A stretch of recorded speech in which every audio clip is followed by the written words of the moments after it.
How to add how many steps you've taken as widget on iPhone.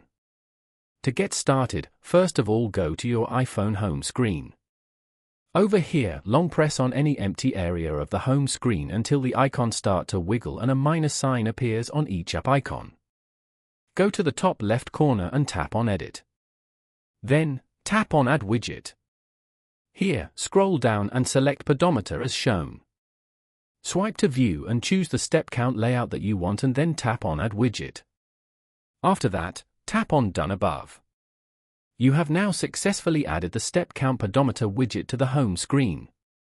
Now, tap on it to open the pedometer. Following these steps, you can easily add how many steps you've taken as widget on iPhone. Thank you for watching. Please leave a like if this tutorial helped you, or leave a comment below if you have any questions related to the video.